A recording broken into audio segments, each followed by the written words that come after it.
बैसाख शिवरात्रि शिव महापुराण की कथा श्रवण करने का सौभाग्य बाबा देवाधिदेव महादेव की कृपा से अपन सभी को प्राप्त हुआ है। शिव महापुराण की कथा कहती है, भगवान शंकर का अनुमोदन कहता है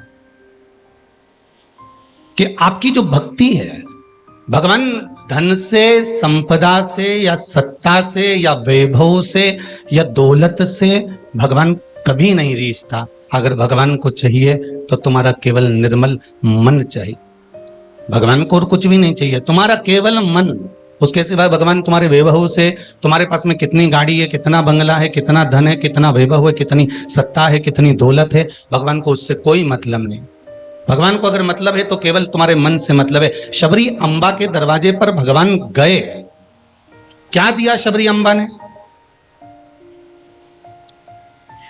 भगवान को क्या प्रदान करा शबरी अंबा ने? केवल एक झूठे बेर, और झूठे बेर के सिवा भगवान कुछ ले भी नहीं रहा है। अब तुम शंकर जी को क्या देते हो? अगर शबरी अंबा ने भगवान राम को झूठा बेर दिया है तो आपने कौन सा अच्छी चीज दी थी भगवान को? जल दिया वो मछली का झूठा था, दूध दिया वो बछड़े का झूठा था, फूल दिया वो भौरे का झूठा था, मिठाई बना कर दी वो चींटी की झूठी थी। तुमने दिया क्या? और ये मनुष्य का शरीर दिया भगवान के चरणों में, ये भी तो झूठा है। फोन पे तो तुरंत कह देता है, माता तारे बिना एक बिना नहीं रहूं, एक मिनट नहीं रहूं, तेरी तो मुझे बहुत याद आए। और भगवान के पास जाए कि तुम्हारे बिना मेरा कोई नहीं है। भगवान के रेंदे रे झूठेला। भगवान भी कहते काहे को झूठ बोले? अभी फोन पे बोल रहा था, मेरे को थारी याद आ रही, तेरे बिना एक मिनट नहीं रह सकता, तू तुम्हारे हृदय में बसी, ने तू तुम्हारा चित्त वृत्ति में बसी। और मंदिर पहुंचा ने अगरबत्ती लगाते लगाते बोला, तन मन धन सब कुछ तेरा। भगवान के आ गया भेरू झूठेला। भगवान की सोचे काय आया।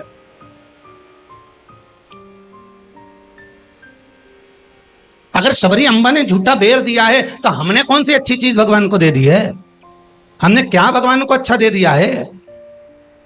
हम भी तो झूठा ही दे रहे हैं। पुष्प दिया वो भी झूठा था, जल दिया वो मछली का झूठा था, दूध दिया वो गाय के बछड़े का झूठा था, मिठाई दी वो चींटी की झूठी थी। हम जो परमात्मा को दिए वो सब कुछ झूठा था। यहां तक हम भगवान का जो स्मरण भी कर रहे हैं, कई लोग भगवान के मंदिर में बैठकर घंटों तक माला पकड़कर भी अगर भगवान के मंदिर में बैठकर भजन कीर्तन स्मरण कर रहे हैं तो वो ये सोचे कि नहीं ये सत्य है, तो उसने उसमें भी छल कर दिया। थोड़ी देर तक तो मन लगता है, उसके बाद ये चित्त, ये व्यक्ति, ये मन कहीं ना कहीं डोल जाता है। इस मन को लोग कजन कहां लेकर चले जाते हैं। बड़ा बड़ा कठिन है,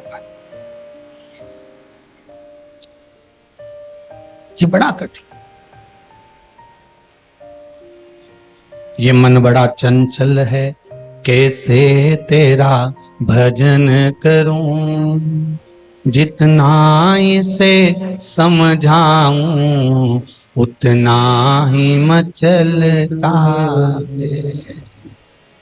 भोलेनाथ, हे शंभु, हे त्रिकालदर्शी, हे कैलाशी, हे अविनाशी, हे शिव, हे करुणा सागर। ये चित्त, ये मन, ये वृत्ति बड़ी चंचल है।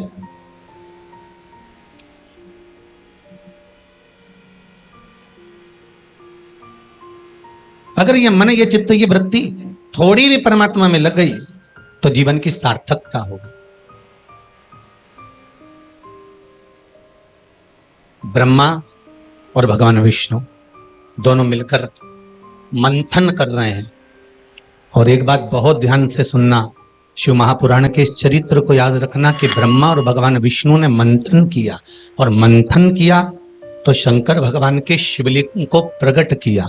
आपसे भी निवेदन है, जब दोनों पति पत्नी, भाई भाई, घर के बुजुर्ग, माता पिता, घर के बच्चे जब एक साथ कहीं बैठे हुए हों तो शिव महापुराण की कथा कहती है आप भी शिव महापुराण का थोड़ा सा मंथन करो। उस मंथन से जो प्रकट होगा वो तुम्हारे घर का आनंद करा देगा। शिव पुराण का मंथन।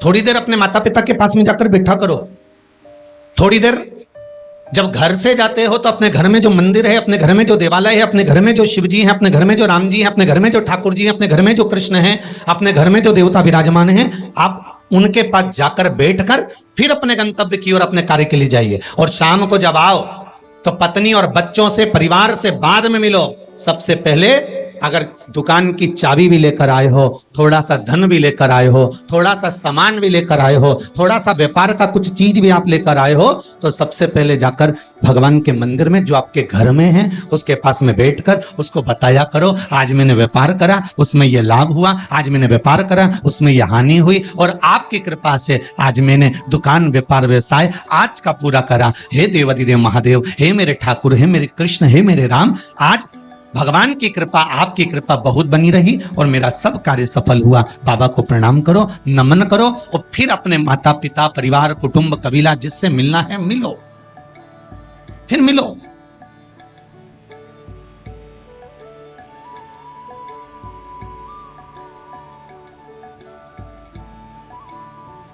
आज किसी ने एक प्रश्न किया था सुबह, गुरुदेव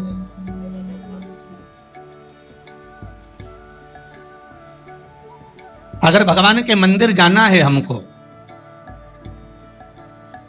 और शरीर में अगर कष्ट है, शरीर में अगर रोग है, शरीर में अगर बीमारी है, शरीर में अगर दुख है, शरीर में अगर कष्ट है, तो क्या नहाना जरूरी है?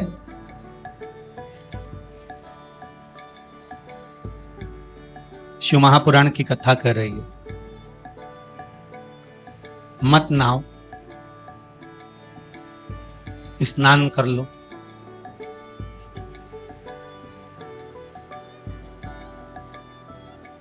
मत नहाओ, स्नान कर लो। नहाने में और स्नान में जमीन और आसमान का अंतर है। बाथरूम में गए, साबुन लगाया, शैम्पू लगाया और ये सब लगाने के बाद में तुमने जो तुम्हारे ऊपर पानी उंडेला, इसको नहाना कहते हैं। ठीक है, जो तुमने साबुन लगाया, शैम्पू लगाया, पानी डाला, उसको नहाना कहते हैं। और मंदिर में गए अर्थात आप बाथरूम में ना जाकर भी सवेरे से उठे और उसकी भक्ति में लीन होकर दिल से उसको याद कर कर और मान लो मुंह धोकर भी भगवान के दरवाजे तक पहुंच गए तो उसको स्नान कहा जाता है। कर लिया ना बहु?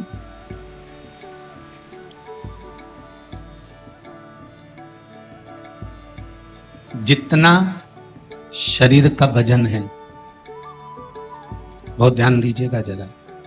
बैसाख शिवरात्रि शिव महापुराण की कथा मिली है आपको सुनने के लिए, और बैसाख शिवरात्रि शिव महापुराण की कथा यदि आप लोग श्रवण कर रहे हैं, चाहे आस्था चैनल के माध्यम से सुन रहे हो, चाहे फेसबुक यूट्यूब के माध्यम से सुन रहे हो, चाहे इस पावन पंडाल में बैठकर सुन रहे हो, अगर श्रवण कर रहे हो तो ध्यान रखना, जितना शरीर का वजन है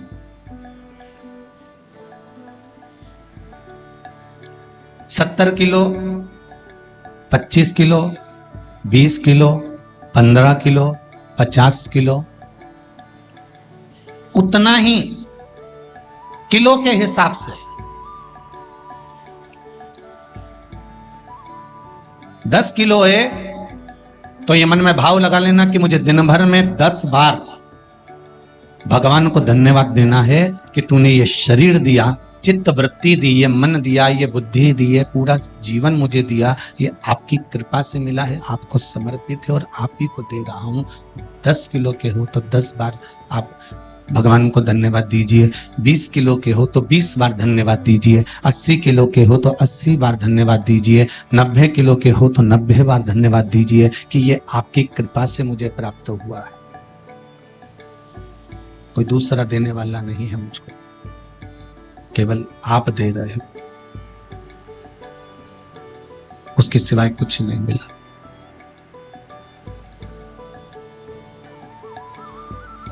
बड़ी मुश्किल से उसने कृपा कर कर यहां भेजा है अपने को, बड़ी मुश्किल से भेजा। शंभो शरणे पड़ी मांगू घड़ी रे घड़ी दुख काटो दया करी ने दर्शन। भगवान से प्रार्थना करते रहो, निवेदन करते रहो, उसके सम चरणों में जाकर धूप लगाते रहो, उसको नमन करते रहो, उससे विनती बार बार करते रहो कि तेरे बल पर जी रहा हूं, तेरी कृपा से जी रहा हूं, तेरी करुणा से जी रहा हूं, उसके सिवा कुछ भी नहीं है महाराज। भगवान विष्णु और भगवान ब्रह्मा ने मंथन किया और भगवान विष्णु और भगवान ब्रह्मा जब मंथन करे तो उस मंथन में शिवलिंग प्रकट हुआ।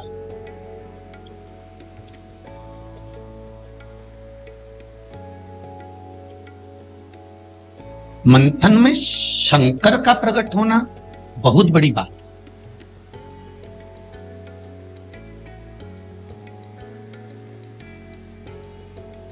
जैसे बात बात में शिव जी का नाम, शंकर का यश, शंकर भगवान का गुणगान, शंकर भगवान की भक्ति की बात आपके मुख पर अगर बार बार आ रही है ना, आप बार बार कह रहे हैं कि बड़ी कृपा करी साहब, मैंने तो पशुपति व्रत करा था और भगवान ने मेरा ऐसा कर दिया, मैंने भगवान को मूंग चढ़ाया था और भगवान ने ऐसा कर दिया, मैंने चावल चढ़ाया था भगवान को और भगवान ने ये कर दिया, मैंने भगवान को बेलपत्र चढ़ाया था, भगवान ने मेरा ये काम कर दिया, भगवान को मैंने धतूरा चढ़ाया था, भगवान ने मेरा ये काम कर दिया। आप बार बार शिव जी का यशगान गाते हो ना, यश गुण गाते हो, तो उसमें भी एक सुख का अनुभव होता है।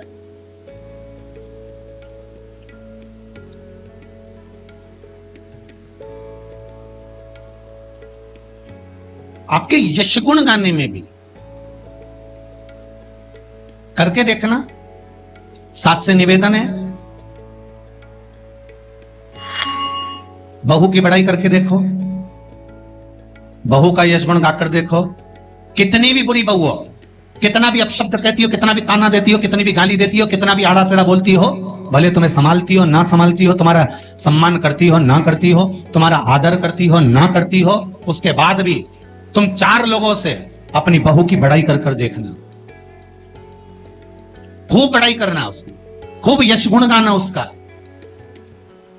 भले वो गाली दे, अपशब्द के ताना दे, कुछ भी बोले, पर तुम यश गुण गाओ उसका, खूब गाओ और खूब दिल से यश गुण गाओ उसका। 1 महीना इंतजार करना यश गुण गाते गाते। दूसरे महीने में जिस बहू का तुमने यश गुण गाया है, ये शिव महापुराण की कथा कहती है, वो भी सिर पर पल्लू लेकर तुम्हारे को धूप लगाने आएगी जरूर, ये पक्का। आप अपने भीतर कुछ अच्छा तो लाओ।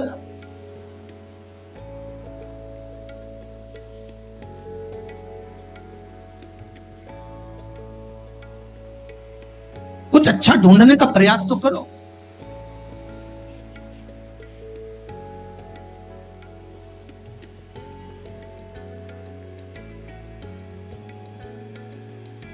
आज कोई कह रहा था गुरुजी, पूरे भारत में पूरे जगह पर देखा जाए तो आज दुनिया के लोग ये भगवान के नाम से क्यों इतना चिढ़ने लगे।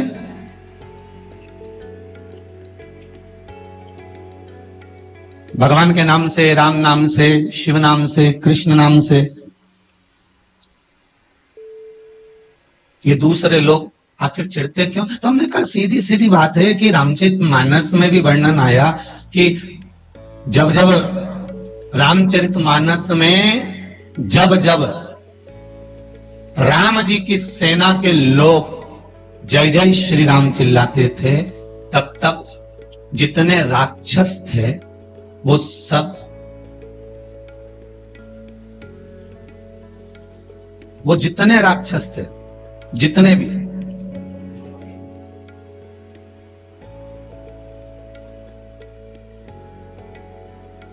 राम सेना के दल के लोग जब जब श्री राम चिल्लाते थे, जितने भी राक्षस थे वो सब भिनक जाते थे, सब भिनकते थे, सब गुस्सा करते थे, सब क्रोध करते थे। जब उस समय पर भगवान के नाम से राक्षस भिनक जाते थे, तो आज के समय के राक्षस भी तो जय जय श्री राम करने पे भिनकेंगे कि नहीं भिनकेंगे? जरा विचार तो करो।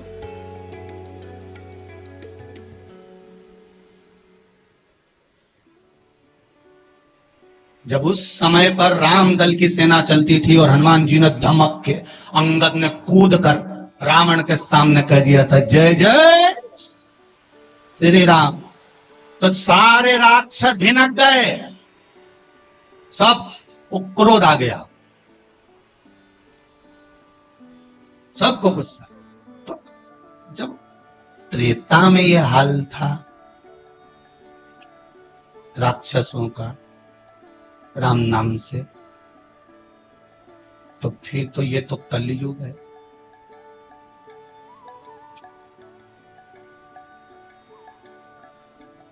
अब तुम राम बोलोगे तो थोड़ा सा तो भिनकट्टा छूटेगा ही इनके भीतर भी, थोड़ा थोड़ा तो आए। पर आग लगे बस्ती में, अपन रहो मस्ती में, जो ज्यादा भिनके नहीं तो उसको भिनकने दो। तुम तो जोरदार खजूर वाली चोटी बना के बिंदी लगे तैयार होके भगवान के मंदिर जाओ और राम नाम गुण गाओ, शिव का स्मरण करो, लोटा भर के जल चढ़ाओ, शंकर का भगवान का भजन करो। शिव की भक्ति में जितने जितने लग सकते हो उतने लगो, कुछ नहीं बिगड़ेगा। एक लोटा पानी जो भगवान शंकर को समर्पित करता है, मरने के बाद तुम्हारी औलाद तुम्हारा किसी पवित्र नदी में तर्पण करे ना करे, तुम्हारा शिव को दिया हुआ जल तुम्हारे खाते में पहुंच जाता। आपने जो शंकर भगवान को एक लोटा जल दिया है, शिव जी को एक लोटा पानी चढ़ाया, शंकर भगवान को एक लोटा जल समर्पित करा है, शंकर भगवान को एक लोटा जल अगर आपने दिया है तो वो आपके खाते में पहुंचेगा जरूर, ये निश्चित है, पक्का है।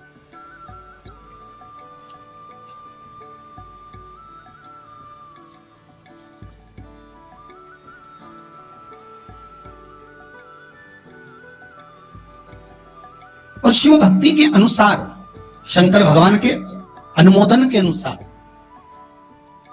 पहले भी कथा में कहा, आज फिर कह रहे हैं, आप जब शंकर भगवान को एक लोटा जल समर्पित करते हो तो वो 33 कौटी देवताओं के हिस्से में चले जाता है, एक भाग पितरों के हिस्से में चले जाता है, एक भाग आहूतों के हिस्से में चले जाता है, एक भाग वाचुकों के हिस्से में चले जाता है। आपने जो भगवान को दिया वो धीरे धीरे धीरे धीरे धीरे धीरे धीरे बढ़ता चले जाता है, भगवान के धामों में पहुंचता चले जाता है।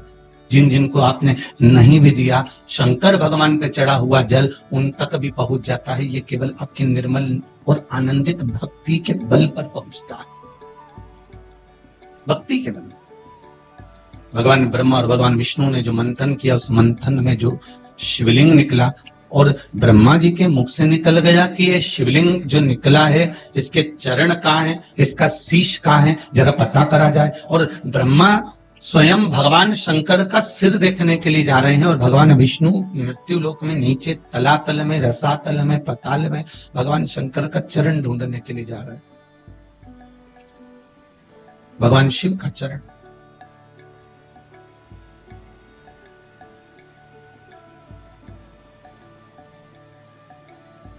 गए दोनों, वो ऊपर गए, ये नीचे गए देखने के लिए। कई लोग शिव महापुराण की कथा, स्मरण, भजन, कीर्तन सुनने के लिए नहीं जाते हैं। मंदिर में कई लोग भगवान शंकर पर जल चढ़ाने नहीं जाते हैं। कई लोग ये देखने के लिए जाते हैं कि कौन आया कौन नहीं आया, किसने सुना और किसने ना सुना, किसने धारण करा किसने ना करा।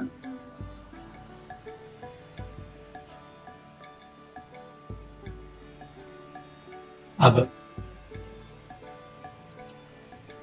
ब्रह्मदेव ऊपर गए, इतने ऊपर पहुंच गए, इतने ऊपर पहुंच गए, इतने ऊपर पहुंच गए कि उनके भीतर अभिमत्ता, अहंकार थोड़ा थोड़ा समाहित होने लगा, और उन्होंने केतकी के पुष्प को तोड़ लिया और केतकी के पुष्प से कहा कि तुम नीचे चलो मेरे साथ में, भगवान विष्णु के सामने चलकर कह देना कि मुझे भगवान शंकर का शीश मिल गया।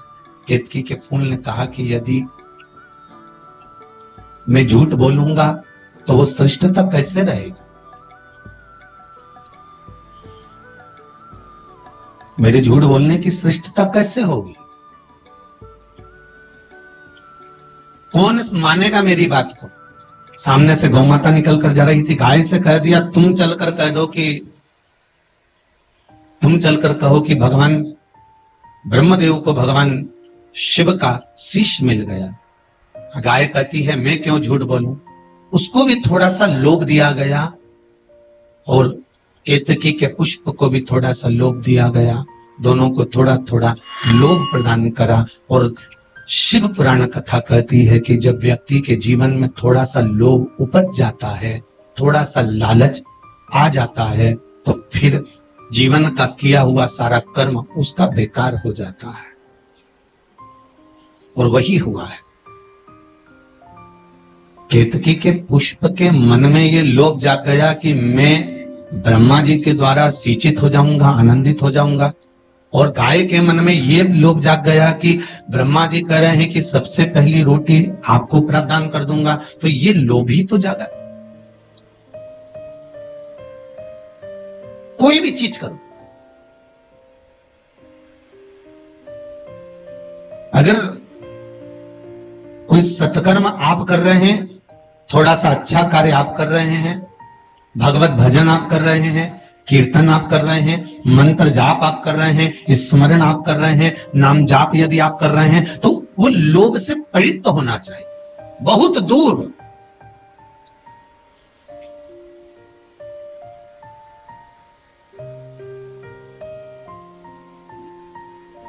आपके भीतर वो उपजे ना।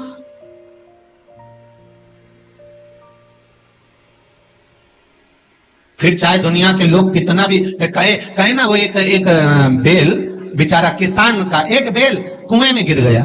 अब कुएं में गिर गया तो किसान का बेल जब कुएं में गिरा तो ये देखा कि कुएं में से बेल को निकालना है। खूब मेहनत करी किसान ने बेल को निकालने की, पर वो बेल निकल नहीं रहा था। बहुत बहुत बहुत बहुत मेहनत करने के बाद भी वो बेल नहीं निकला। बहुत अथक प्रयास करा गया पर बेल नहीं निकला। तब किसान ने फिर कहीं मशीन वाले से कहा होगा कि इस बेल को निकालना है। मशीन वाले ने कहा 25,000 रुपए लग जाएंगे, 20,000 रुपए लग जाएंगे। तो उसने सोचा 20,000 25,000 लग जाएगा तो इससे अच्छा है कि इसको पड़े ही रहने दो। बेल किसी काम का तो था नहीं, बूढ़ा हो गया था। अगर बेल बूढ़ा हो गया है तो इसी कुएं में पड़े रहने दो, मर जाएगा। इसी कुआं भी सूख गया है, इसमें कोई दिक्कत वाली बात नहीं, अपन कचरा पटकते जाएंगे, बेल को वहीं के वहीं दबा देंगे। गांव के लोगों से कह दिया मेरा बेल कुएं में गिर गया है और ये बूढ़ा हो गया था। एक काम करो, तुम्हारे गांव का जितना भी कचरा है ना, घर वाले वो सब लाकर इसमें डालते हैं ना, बेल मर जाएगा, धीरे धीरे उस पे मिट्टी डल जाएगी। गांव के लोगों ने कचरा लाकर डालना चालू करा। जैसे जैसे बेल के पास में कचरा पटकना प्रारंभ करा, बेल भी समझदार था। इधर कचरा पटकते तो इधर पांव रखकर खड़ा हो जाता, इधर पटकते तो इधर पांव रखकर खड़ा हो जाता। धीरे धीरे पूरा कुआं भराते चले गया और बेल कचरे पर पांव रखते रखते रखते रखते रखते रखते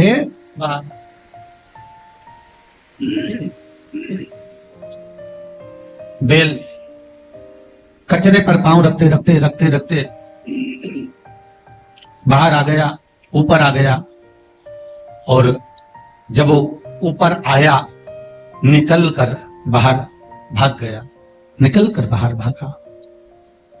बेल से हमको एक सीख लेना चाहिए, हमको एक चीज सीख लेना चाहिए। बुराई करने वाले कितनी भी बुराई करेंगे, निंदा का कचरा, बुराई का कचरा कितना भी पटकेंगे, हमको केवल उस पर पांव रखकर निकल कर बाहर की ओर चले जाना है और हमारे जीवन को सार्थक बना ले। करे करे तो करे।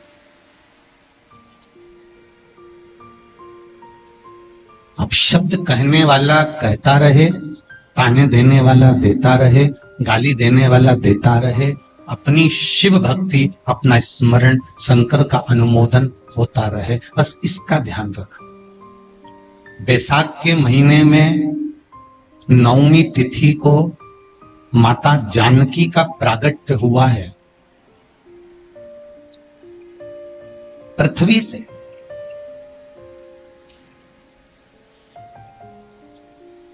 कभी एक विचार करिएगा कि नरसिंह अवतार बैसाख के महीने में हुआ, कुर्मा अवतार बैसाख के महीने में हुआ, हयग्रीव अवतार बैसाख के महीने में हुआ, परशुराम अवतार बैसाख के महीने में हुआ, माता जानकी का अवतार बैसाख के महीने में हुआ। आखिर बैसाख के महीने में, माधव महीने में इतनी महत्वता क्यों?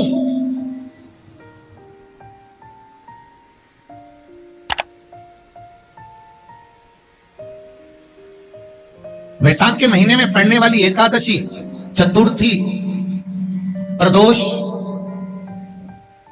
अमावस्या, पूर्णिमा, शिवरात्रि, ये सभी इतनी महत्वपूर्ण क्यों हो जाती है?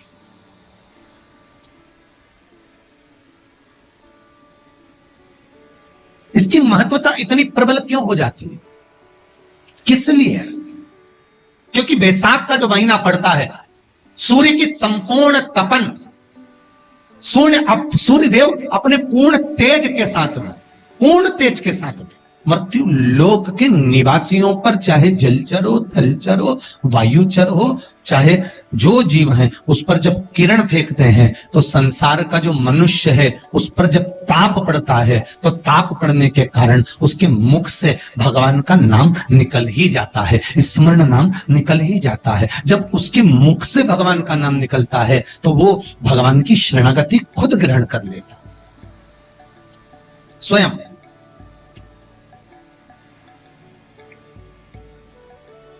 शरणागति ग्रहण कर लेना। बैसाख की पोथी पढ़ते हो आप लोग? आप में से अगर कोई पढ़ता हो बैसाख महीने की पोथी, तो उसमें एक वर्णन आता है, गीता प्रेस गोरखपुर के कल्याण अंक में भी आप ये पावन बैसाख चरित्र श्रवण कर सकते हैं। उसमें बैसाख महीने की पोथी में 10वें दिवस की कथा में 10वें अध्याय में एक व्याध और शंख मुनि का चरित्र आता है।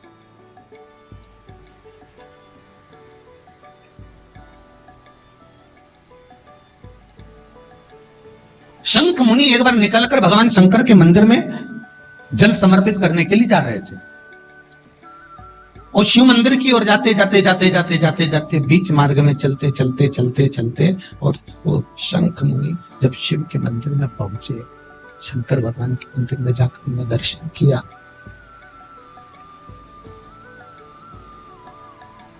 जल का पात्र उठाया और वो जल का पात्र उठाकर भगवान शिव को समर्पित कर रहे थे।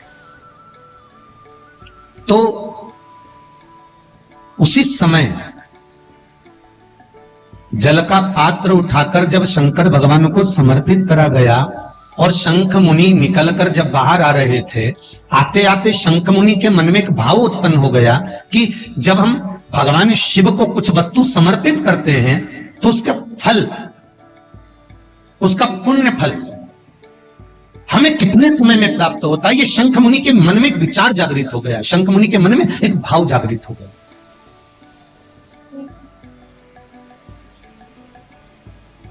कई माताएं पशुपति होम करती हैं, कई ऐसी माताएं हैं जिन्होंने 2-3 बार पशुपति व्रत कर लिए होंगे,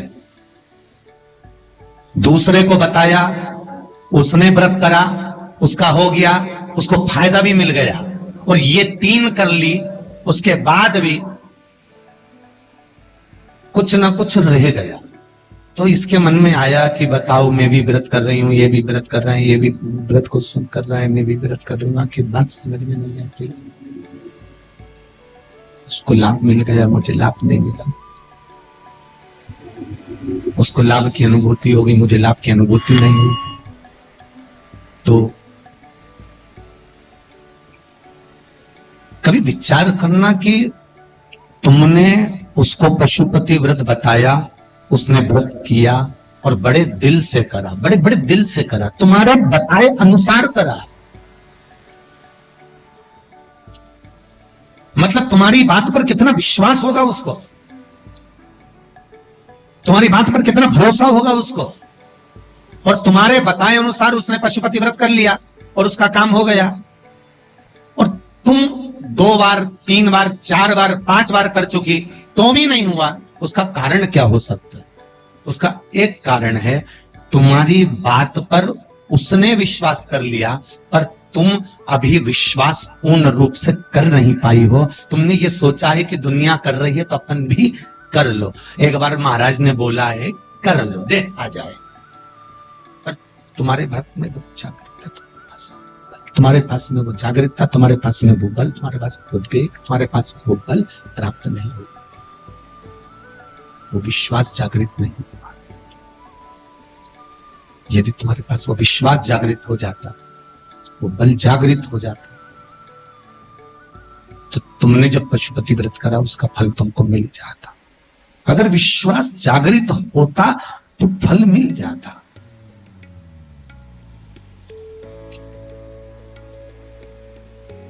विश्वास जागृत होने पर फल की अनुभूति है। किस किस के घर में तुलसी का पौधा है?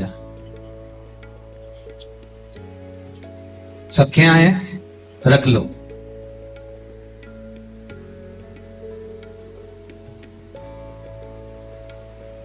कहां लगाया? घर के अंदर कि घर के बाहर? घर के बाहर, ठीक है। दिया लगाते हो? अच्छा, कौन है वो जिस तुलसी मैया को दिया लगाते हो? कौन है वो? बोलते तो जाओ जरा जल्दी जल्दी। माता है। घर में जो सास है वो कौन है? वो भी बोलो तो जम के बोलो जरा। माता है।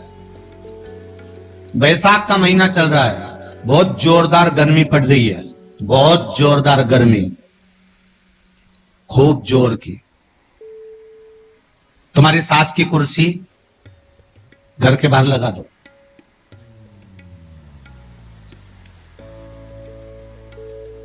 कितने घंटे बैठ सकती है वो? बोलो जरा, जम के बोलते जाओ। यहां विश्वास की कथा चल रही है, भाव और श्रद्धा की कथा चल रही है। कितने घंटे बैठेगी वो? अरे 1 घंटा भी जाने दो जी जियो। 15 मिनट ऐसी चिलचिलाती हुई धूप में वो बैठ जाए, बहुत कठिन बात, बहुत कठिन। तुम्हारे घर के दरवाजे पर तुलसी का क्यारा है, तुम उसको दिया लगाती हो, माता कहती हो, पूछती हो, पूजती हो। तुमने तुलसा महारानी से कहा, मां बैसाख की गर्मी पड़ रही है, तेरे को गर्मी लग रही होगी, चल थोड़ी देर में तुझे अपने कक्ष में लेकर चलती हूँ, थोड़ी छांव में रख देती हूँ, तेरे ऊपर एक छत्र लगा देती हूँ, थोड़ा सा एक ब्लाउज का टुकड़ा पड़ा हुआ है, पीस पड़ा हुआ है, उसको मैं तेरे ऊपर डाल देती हूँ, जिससे तुझे गर्मी कम लगेगी। कभी विचार किया? पिनाया है सबने? ए झूठेलियो, पाटीदार एक गाड़ी लगाओ जरा, सबका घर चला। देख के तो आए कितों के घर में पिनाया है? अरे देखा देखी में काम बिगड़ जाता है। एक बार कक्षा 8वीं का पेपर था, बच्चों के लिए एग्जाम में लिखने को आ गया, दिल्ली की सबसे बड़ी मीनार का नाम लिखो। आगे वाले ने लिख दिया दिल्ली में कुतुब मीनार है, पीछे वाले ने आगे वाले का देखकर लिख दिया दिल्ली में कुतिया बीमार है। जितने बैठे हैं उसमें से 50, 100, 200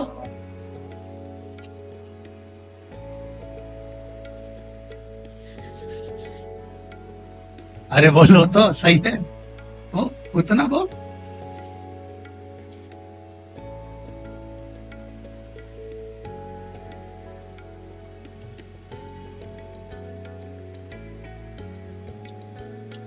ये तो आपकी चित्तवृत्ति में आपको थोड़ा सा वो कहते हैं ना, एक पत्नी अपने पति के पांव छूती है, एक पत्नी अपने पति को प्रणाम करती है, और बाकी की जितनियों से पूछा गया क्या सब पांव छूती है? आओ तुरंत तैयार।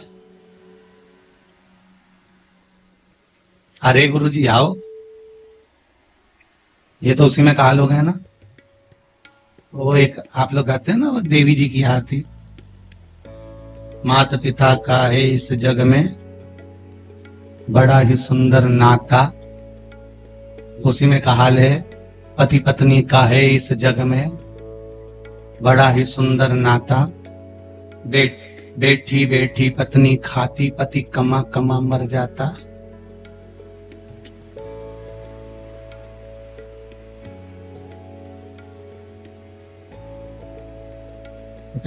सारी तनख्वाह निपटाने वाली, बच्चों के नाम पर आइसक्रीम खुद खा जाने वाली। विचार करे सुख का। अब सोचे कि एक उठाया सब, हाँ हमने भी डाल रखा है। अरे थोड़ा सा दिल में, हृदय में, चित्त में, मन में भाव लेकर जा, बस थोड़ा सा भी लाए ना, उतने में तो कल्याण हो गया। जैसे पत्र में किसी ने लिखा कि बच्चे शिव मंदिर में जाते हैं, नंदी महाराज के कानों में कुछ कहते हैं, उसको कहना नहीं आता, तो उत्तरी भाषा से, दिल से, हृदय से, चित्त से, मन से जो कहा भगवान ने उसको स्वीकार कर लिया। अब कहे तो है ना दिल से। शिव मंदिर में जाना, एक लोटा पानी चढ़ाना, शंकर को यदि एक चावल का दाना चढ़ाया, एक मूंग का दाना चढ़ाया, एक फूल की पत्ती को भी समर्पित करा, तो शिव ने उसको स्वीकार करा। शंकर भगवान पर एक बेलपत्र चढ़ाई, शिव ने उसको स्वीकार करा। अब देव तो शंकर,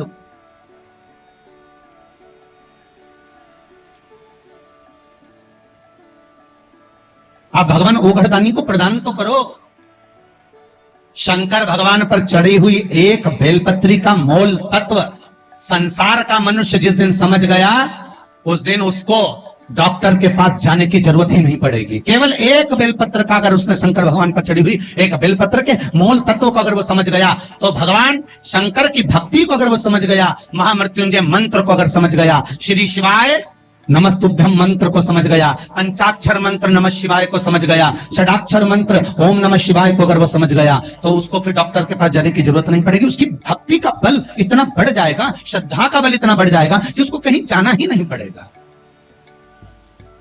कुछ कहना चाहते हो? देव जरा माइक।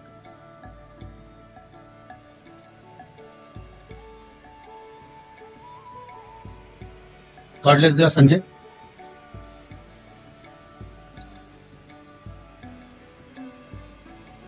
एक बेलपत्री का बल कितना प्रबल होता है, एक बेलपत्री का लक्ष्य तत्व कितना प्रबल होता है, कितना बलित होता है। वो एक बेलपत्र शिव को समर्पित कर, आप एक बेलपत्र शंकर को समर्पित तो करो। जिस बेलपत्र को आप वृक्ष पे से तोड़कर या बाजार में से 5 रुपए की खरीद कर लेकर शंकर भगवान को चढ़ा देते हो, शिव जी के पास जो पहुंच गई, जो अर्पण कर दिया जाता है, भगवान को दे दिया जाता है, वही तो प्रसाद बन जाता है। अरे बोलो जम के। जो शिव जी को दे दिया जाता है, अर्पण कर दिया जाता है, या राम जी को दे दिया जाए, या कृष्ण भगवान को दे दिया जाए, या देवी देवताओं को दे दिया जाए, जो भी हम भगवान को अर्पण करते हैं वो प्रसाद बनता है कि नहीं बनता? अरे बोलो जम के, बनता है ना प्रसाद। तो राम जी को तुमने लड्डू का भोग लगाया तो वो प्रसाद बन गया, उसको तुम लोगों ने खाया कि नहीं खाया? अरे बोलो जम के, खाया। हनुमान जी के मंदिर में ले जाके नारियल फोड़ा, वो प्रसाद बन गया। वो की चिटक निकाल निकाल के तुमने खाई कि नहीं खाई? खाई ना। देवी जी के मंदिर में गए, पूड़ी और हलवे का भोग लगाया, वो प्रसाद बना कि नहीं बना? अब शंकर भगवान को कोई तुम रोज तो चूरमा नहीं लगाओगे, शंकर भगवान को रोज तो तुम लड्डू लेकर नहीं जाओगे, शंकर भगवान को रोज तो तुम मिश्री लेकर नहीं जाओगे, तो शंकर भगवान के लिए रोज क्या लेकर जाते हो? बेलपत्र। अगर शिव जी को तुमने जो बेलपत्र चढ़ाया तो वो प्रसाद बना कि नहीं बना? बन गया ना। अब प्रसाद बन गया तो उस बेलपत्र को उठाकर लाकर खाना और खाकर अपनी औषधि के रूप में उसको स्वीकार करना, उसके बाद इस शरीर में चाहे शुगर हो, चाहे बीपी हो, चाहे ब्लड प्रेशर किसी भी रूप में हो, चाहे किडनी, लीवर कुछ भी डैमेज हो रहा हो, डायलिसिस चल रहा हो, अब एक बार बाबा को चढ़ाकर उससे विनती कर कर तो लाओ कि हे शंभु, ये तेरे बल पर लेकर जा रहा हूं। मैंने सुना है तुझ पर जो चढ़ता है वो प्रसाद बन जाता है। और ये त्रिगुणाकार बेलपत्र को मैं लेकर जा रहा हूं, मैं खाऊं और बाबा इतनी कृपा कर देना कि ये औषधि का काम कर दे और मेरी बीमारियां समाप्त कर दे। ये शिव से कहो।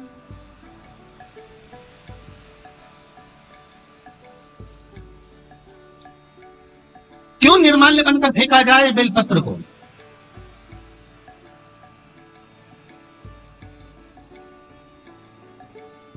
इस बेलपत्र के मूल तत्व को जिस दिन जानोगे, बैसाखी शिवरात्रि शिव महापुराण की कथा चल रही है रतलाम के पावन प्रांगण में, और लाखों लाखों लोग कथा को श्रवण कर रहे हैं। कल जितने लोग आए थे उससे 2 गुना लोग आए हैं, टेंट एक्स्ट्रा लगाया है। बता रहे थे कल 9 बीघा में टेंट लगा था, आज 18 बीघा में टेंट लगाया है, तो भी जगह नहीं है बैठने के लिए, लोग खड़े होकर कथा सुन।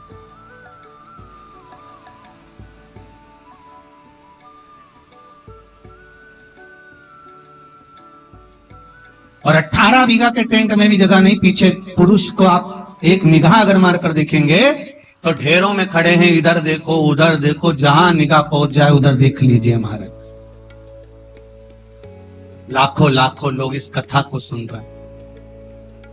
एक नियम बना लो बैसाख महीने से कि शंकर भगवान पर जो बेलपत्र चढ़ी है वो औषधि का काम करती है। शिव पर चढ़ी हुई बेलपत्र हम मंदिर में क्यों छोड़ें? क्यों नदी में हम इसको विसर्जन करें? क्यों नदी में छोड़े हम इसको?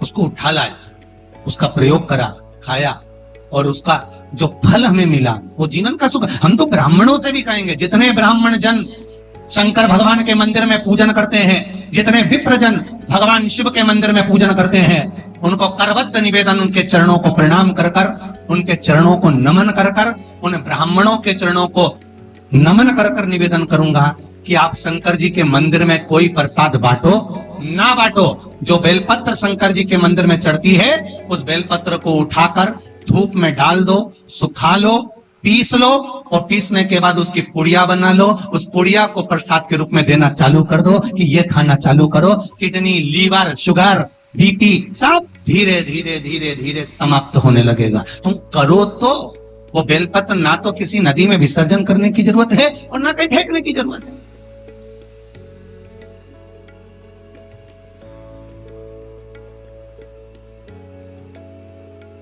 प्रतिदिन भगवान को तुलसी चढ़ाते हो ना? तो रोज भगवान को तुलसी उनके भोग में चढ़ाते हो, उनके सामने चढ़ाते हो, उनके सम्मुख में ठाकुर जी की तुलसी चढ़ाते हो। उठा लाए, प्रयोग में लो, क्यों उसको विसर्जन में डालते हो?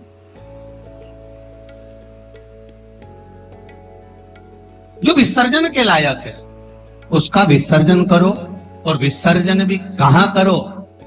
क्षिप्रा, गंगा, नर्मदा, सरयू या आपके क्षेत्र की कोई पवित्र नदी है, उस नदी में ले जाकर कोई निर्माल्य वस्तुएं मत पटको। आज वैसे ही इस पृथ्वी पर जल स्तर गिरते जा रहा है, उस पवित्र जल को हमें संजोना है। जो निर्माल्य की वस्तु मिले एकांत में किसी खेत में उसको एक खड्डे में डालकर इकट्ठा करो। जब उसकी खाद बन जाए तो जिस खेत में उसको डालोगे भगवान के प्रसाद को, वो खेत भी उज्जवल आनंद सुख प्रदान करेगा और कुछ ना कुछ अच्छा देना प्रारंभ। क्यों किसी पवित्र नदी को हम नष्ट कर रहे हैं? क्यों गंगा को हम कचरा डालकर नष्ट करें? क्यों यमुना को, सरयू को, क्षिप्रा को हम नष्ट करें? हम उसको शुद्ध बनाने का प्रयास करें, हम उसको निर्मल बनाने का प्रयास करें। अपने गांव में, नगर में जो तालाब, जो बावड़ी, जो कुएं हैं, उनको हम निर्मल बनाने का प्रयास करें, शुद्ध बनाइए। भगवान ब्रह्मा और भगवान विष्णु ने यह संवाद निश्चित कर दिया कि मैं चरण देखने के लिए जा रहा हूं, आप शीश देखने के लिए जा रहे हैं। शीश में भगवान नहीं मिल पा, भगवान चरण देखने के लिए गए। चरण ढूंढते ढूंढते ढूंढते भगवान विष्णु सामने प्रकट हो गए। ब्रह्मा जी भी आए, गाय और केतकी के फूल को लेकर आए, पर इनको चरण नहीं मिले। और ब्रह्मा जी ने कह दिया कि मुझे शीश मिल गया। झूठ निश्चित कर दिया है, असत्य निश्चित कर दिया।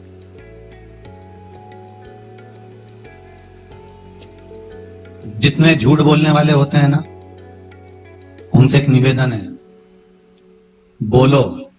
तुम्हारी झूठ बोलने की आदत है ना, खूब बोलो, हमारी तरफ से एकदम फ्री। झूठ बोलो, खूब बोलो। गला पकड़ रहा है बाबू। झूठ बोलो, खूब बोलो, दमदारी से बोलो। तुम्हारी जितनी कैपेसिटी है उसके अनुसार बोलो, मना नहीं है वो। हम ये भी नहीं बोलेंगे कि मत बोलो, पर झूठ कहां बोलना है वो समझ लेना। पत्नी पति से झूठ ना बोले, शिव महापुराण की कथा कहती है। एक झूठ माता सती ने शंकर जी से कह दिया था, मैंने कोई परीक्षा नहीं। सती का क्या हाल हुआ? बोलते जाओ जल्दी जल्दी, अपने रतलाम वाले हैं, बोलते जाओ। सती का क्या हुआ था? जल के क्यों जली? क्या जरूरत पड़ी सती माता को जलने की? क्यों जली है माता सती? क्यों भस्म हुई है माता सती? क्या कारण था माता सती के जलने का? केवल एक झूठ माता सती ने भगवान शंकर से आकर कह दिया था, मैंने कोई परीक्षा नहीं, कोई परीक्षा नहीं। शंकर भगवान ने ध्यान लगाकर देख लिए।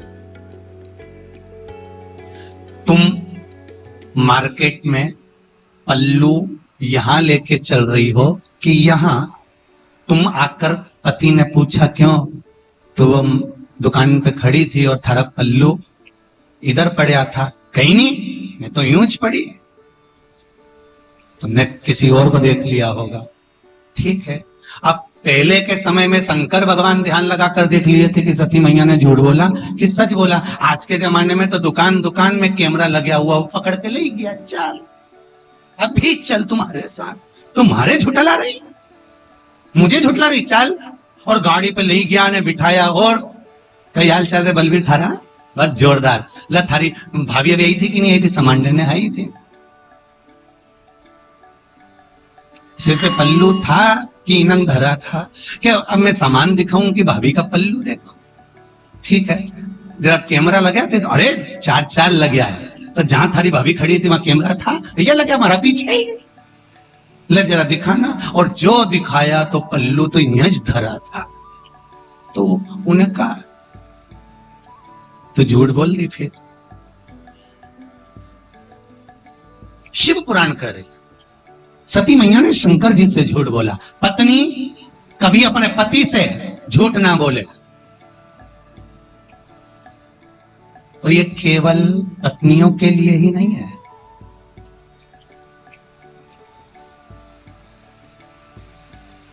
कितनी खुश हुई रे तुम लोग, गजब। केवल ये पत्नियों के लिए नहीं, पतियों से भी निवेदन है, झूठ ना बोले। पत्नी पति से, पति पत्नी से झूठ ना बोले।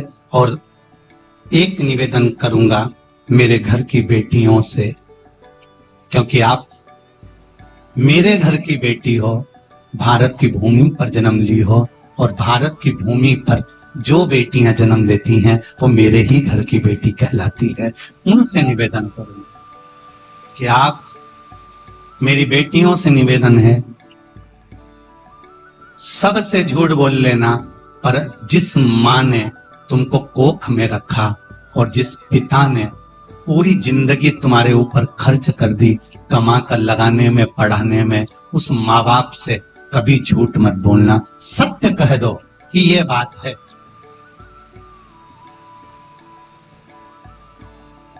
निर्णय तुम्हारे माता पिता लेंगे।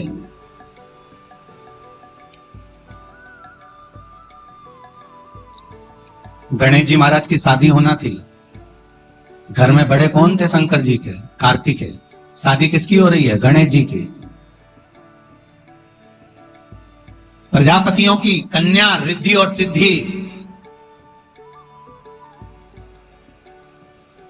जब देव ऋषि नारद ने कहा प्रजापति से बेटियों का विवाह नहीं करना है, करना है, पर मैंने अभी बेटियों से पूछा नहीं है। विवाह के लिए मुझे बेटियों से तो बात करना पड़ेगी ना कि बेटियां विवाह करना है मुझे तुम्हारा। बेटियों ने अपने पिताजी से कहा, पिताजी हम भी विवाह करने को तैयार हैं, पर बात इतनी सी है कि हम विवाह तो कर लेंगे, पर बात केवल एक तत्व की है कि पिताजी हम विवाह तो करें, पर हम दोनों का जन्म एक साथ हुआ है, इसलिए विवाह भी एक ही लड़के से करेंगे। ठीक है। दूसरा, हमें मीठा खाने का शौक है, लड़का भी ऐसा होना चाहिए कि उसको भी मीठा खाने का शौक। ठीक है। हम दोनों बहन धीरे धीरे बात करती हैं, उसके कान ऐसे होना चाहिए कि वो हमारी धीमी बात को भी सुन ले। ठीक है, हम जब भोजन बनाए आवाज लगाने की जरूरत नहीं पड़े, सुगंध नाक में जाए और दौड़ के आ जाए, ऐसा तुम्हारा दामाद होना चाहिए। ठीक है, और जहां बैठे तो लगे कि जमाई साहब बैठे हैं, उठ उठ के नी भागे, ऐसा दामाद होना चाहिए। तो देवऋषि नारद ने पूछा तुम्हारी लड़कियों के लिए कैसा लड़का चाहिए, तो क्या बेटियों ने बताया ऐसा ढूंढ लो, तो ढूंढ लिया और एक ही मिला।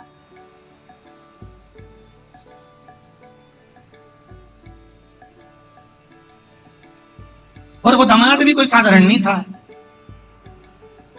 सब देवताओं की शादी हो रही थी, गणेश जी की शादी नहीं हो रही थी। क्यों? क्योंकि इनको मुंह काय का लगा था? हाथी का। अब जब मुख हाथी का लगा हुआ है तो सबसे पहले प्रथम देवता गणेश जी महाराज थे और सबसे पहले ब्याह शादी में इन्हीं को बुलाते थे। पर दिक्कत एक ही थी कि इनकी नहीं हुई थी ना, तो ये सबका काम बिगाड़ देते थे। अब इनकी पूजन हो रही शादी में, जिनके यहां भी इनको बुलाते हैं वहां शादी में इनकी पूजन होती, और ये अपने चूहों उनको कह देते चूहे को कि चले जा, वो दूल्हे के कपड़े रखे ना पीछे से ही काटिया, और जितने दुल्हन के कपड़े धरे उनके भी कुतरिया, जब कुतर दे।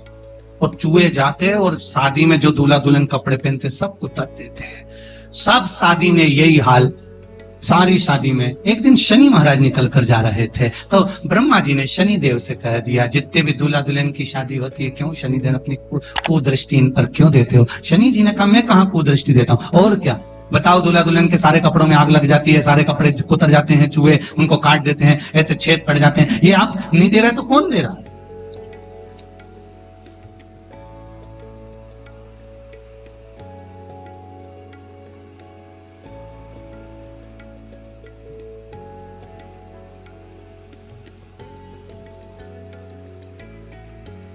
अगर ये नहीं देंगे तो कौन देगा?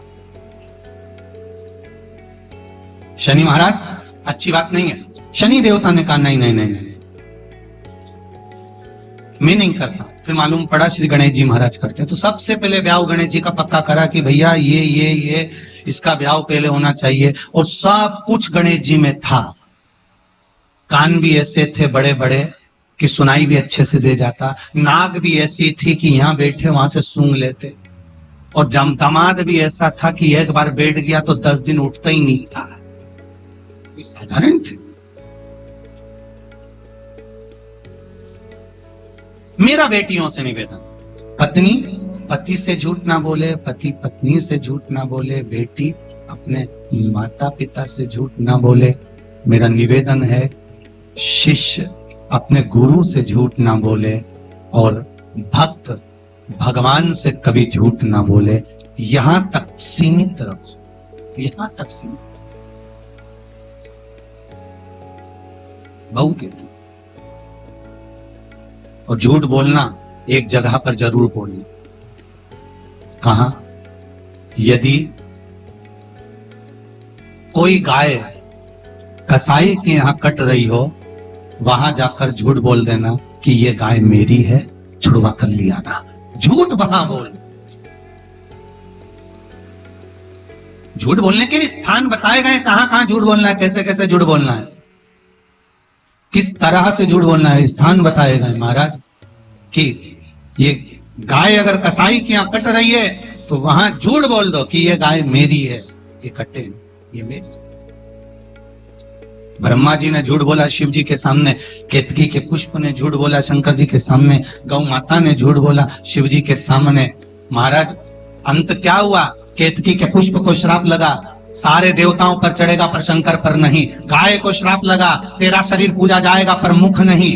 ब्रह्मा का सिर जिससे वो झूठ बोल रहे थे उस सिर को काटा गया, लुढ़कता शीश गया, कर्मनाशा नदी प्रकट हो गई। अंत में ब्रह्मा का कटा हुआ सिर बट का वृक्ष बनाना पड़ा, बट वृक्ष बनाना पड़ा। आखिर झूठ बोलने वाले मुख की गति बहुत बुरी हो जाती। और पहले के समय में अदालत नहीं होती थी, पहले के समय में पंचायत नहीं होती थी, पहले के समय में एक काम होता था, गांव के लोग उसको ले जाते थे, शंकर जी के मंदिर में खड़ा कर देते थे और उठा गंगा जल और कह दे कि तूने ऐसा नहीं करा। मतलब शिव के मंदिर में झूठ बोलने वाला व्यक्ति अंत समय में पलंग पर तड़प तड़प कर मरता है, उसके शरीर की गतियां बेकार हो जाती,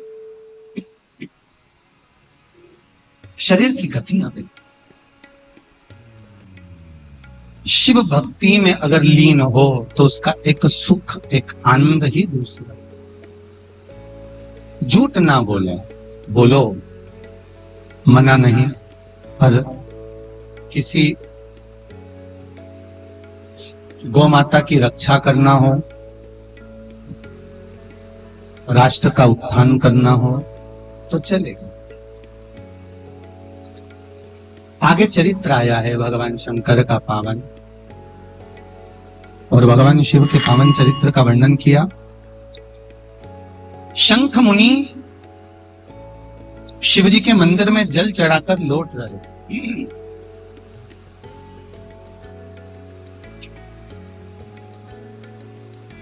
श्री शिवाय नमस्तुभ्यम, श्री शिवाय नमस्तुभ्यम।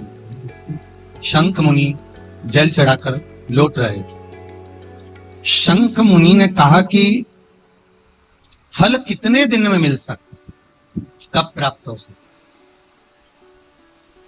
बहुत ध्यान से सुनना, बैसाखी शिवरात्रि शिव महापुराण की कथा।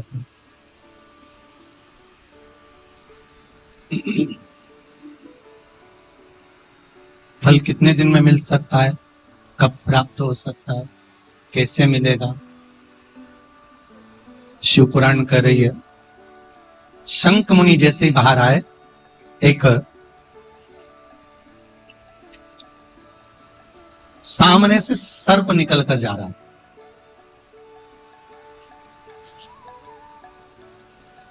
और सामने से जब सर्प निकल कर जा रहा है,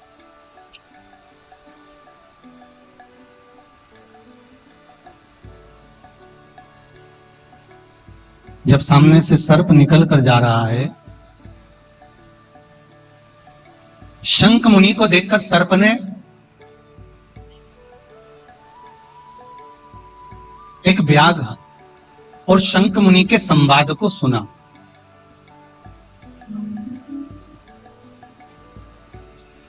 जिस संवाद में शंख मुनि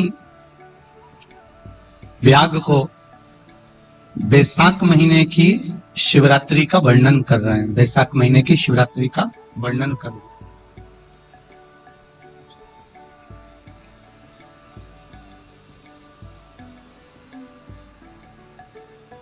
उस वैशाख महीने के महत्व को जब सर्प ने सुना, सुनने के बाद में सर्प थोड़ी देर वहां पर देखता रहा शंख मुनि को।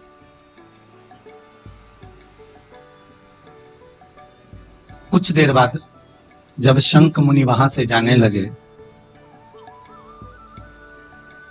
शंख मुनि जब वहां से जाने लगे तो सर्प ने आवाज लगाई।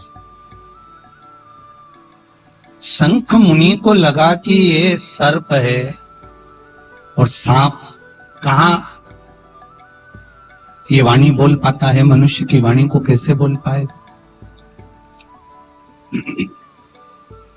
इस मनुष्य की वाणी को कैसे सर्प बोल सकता? पर सर्प ने आवाज लगाई, शंख मुनि रुके। रुके तो शंख मुनि ने उस सर्प से पूछा कि क्या बात है?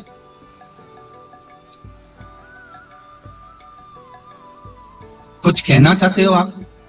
हाँ प्रभु, मैं अपनी दशा आपको कुछ बताना चाहता हूं। क्या कहना चाहते हो? क्या चाहते हो आप कहना? क्या बोलना चाहते हो बताओ।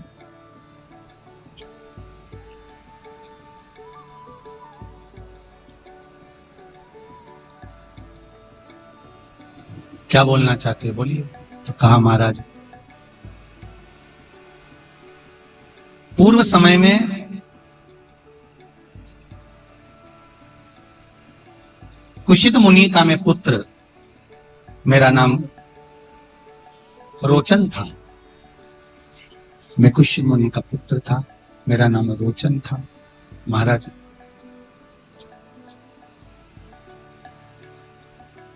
एक मुनि का पुत्र होने के साथ में मेरा मन कभी सत्संग में, कभी भजन में, कभी कीर्तन में, कभी स्मरण में, कभी भक्ति में नहीं लगा, कभी भगवती स्मरण में लगा ही नहीं, भगवत कीर्तन में मेरा मन पहुंचा ही नहीं। सारे बेकार कर्म में मैं लगा रहता, सब बेकार कर्म मेरे हाथ के द्वारा होते।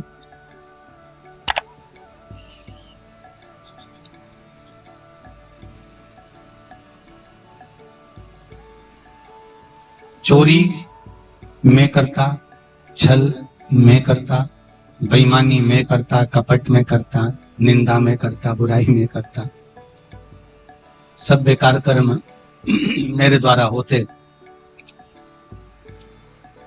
एक बार मेरे पिता का जो निवास है वो प्रयागराज है।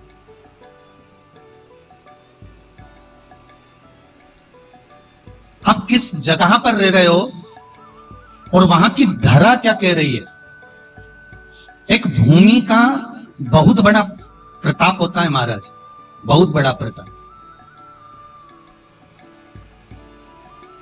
क्यों कहते हैं कि 12 ज्योतिर्लिंग जहां पर भगवान शिव विराजमान है, ऐसे 12 ज्योतिर्लिंग की भूमि में जाकर एक रात्रि विश्राम करना चाहिए। किसी पुरी में जाओ, उस पुरी में जाओ तो 2 रात्रि का विश्राम जरूर करना चाहिए। किसी तीर्थ में जाओ तो उस तीर्थ में जाकर पवित्र नदियों के जल का सींचन, भले आप स्नान करें ना करें, पर पवित्र नदियों के जल का सींचन होना चाहिए।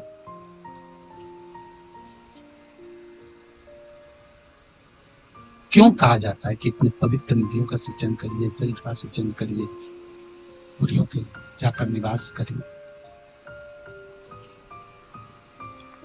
12 ज्योतिर्लिंग की भूमि पर जाकर आप वहां पर 12 ज्योतिर्लिंग की भूमि पर जाकर एक रात्रि विश्राम करिए। क्यों कहा जाता?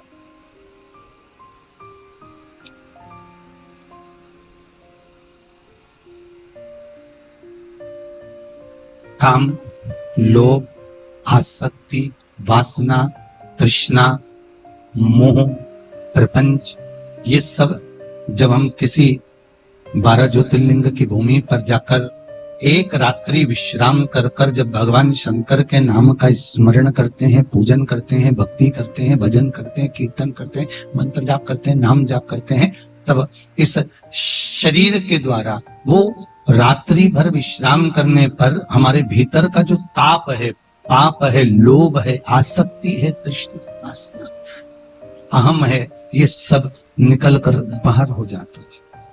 ये सब निकल कर बाहर, जैसे भट्टी के अंदर लोहे को पकाया जाता है और फिर निकाला जाता है, तो लोहे को जिस आकृति में ढालना होता है उस आकृति में लोहा ढल जाता है। उसी तरह जब हम 12 ज्योतिर्लिंग में से किसी एक ज्योतिर्लिंग की भूमि पर जाकर रात्रि विश्राम करते हैं, तो हम भी भगवान शंकर के आशीर्वाद से निखर कर बाहर निकल कर आते हैं, निखर कर बाहर।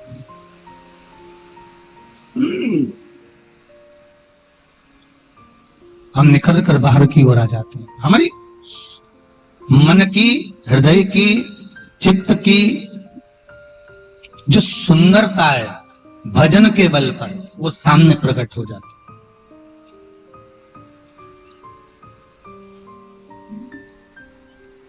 वो सम्मुख में प्रकट हो जाती है।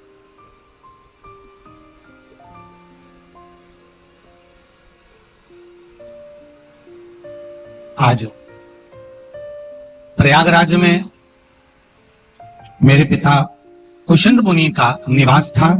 मैं रोचन उसी भूमि पर निवास करता था।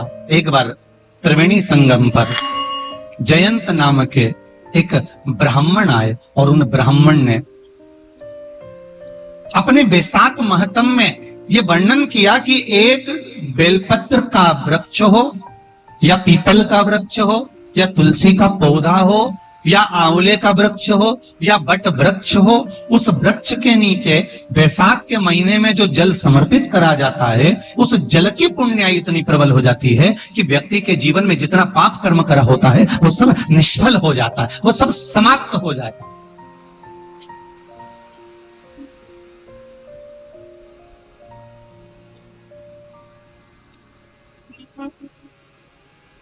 एक हरिचंदन का वर्णन आपको पहले कथा में करा है, सुना है आप लोगों ने कि नहीं सुना?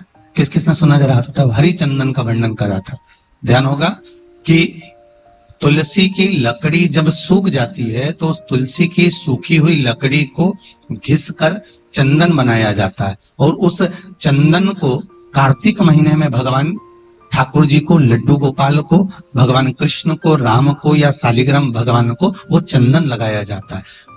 तो उस चंदन की महत्वता इतनी प्रबल होती है, उस चंदन की इतनी प्रबल महत्वता होती है कि उस चंदन को जब भगवान पर लगाते हैं और लगाया हुआ चंदन हमारे हाथ में जो रह जाता है उसको संभाल कर रख लेते हैं। वही चंदन जब किसी बच्चे को निमोनिया हो जाता है या ठंड की शिकायत हो जाती है या उसकी श्वास चलने लगती है या उसका दम भराने लगता है, बच्चा की पसली चलने लगती है, तब केवल उस चंदन को कंठ पर लगा दिया जाता है तो 20 से 25 मिनट के अंदर वो बच्चा ठीक हो जाता है। उसकी इतनी प्रबलता होती है। हरि चंदन, शंभु शंभु, हरि चंदन की इतनी महत्वता होती है। अब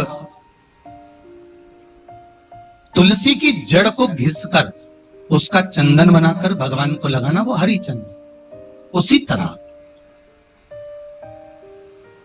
यहां जयंत के मुख से, जयंत ब्राह्मण के मुख से सुना जा रहा है कि बैसाख महीने में पवित्र वृक्ष के जड़ में 1 लोटा जल समर्पित कर देने पर और वहां की जो रज है उसको मस्तक पर चढ़ा लेने पर 84 लाख योनियों से मुक्ति मिल जाती। 84 लाख योनियों से। आप में से कितनी माताएं या कितने भाई लोग बैठे हैं जो शंकर जी के मंदिर पर जाते हैं और मंदिर पर जब जाते हैं वापिस जब लौट कर आते हैं तो मंदिर की चौखट का स्पर्श कर कर अपने मस्तिष्क पर उस रज को लगाते हैं? आप में से कितने लोग हैं? हैं बहुत सारे, ठीक है। अब जितने लोगों ने हाथ उठाया और नियम से अगर शंकर मंदिर के दरवाजे की चौखट पर भगवान शंकर को जल चढ़ाने के बाद जब आप लौट कर आ रहे हैं और उनकी चौखट पर आपने हाथ फेर कर अपने मस्तिष्क पर उस रज को लगाया है, वो धीरे धीरे अपने भाग्य की ओर देखते। तारीख लिख लेना कि मैंने इतनी तारीख से मंदिर जाना चालू करा, इतनी तारीख से मैं ये काम कर रहा हूं और इतनी तारीख तक मुझे ये फल की अनुभूति हुई। ये देखिए उस एक बेलपत्री और चंदन का फल किसी ने भेजा है, देखिए जरा। एक्सरे भी लगा दिया हो, पर हम डॉक्टर नहीं है।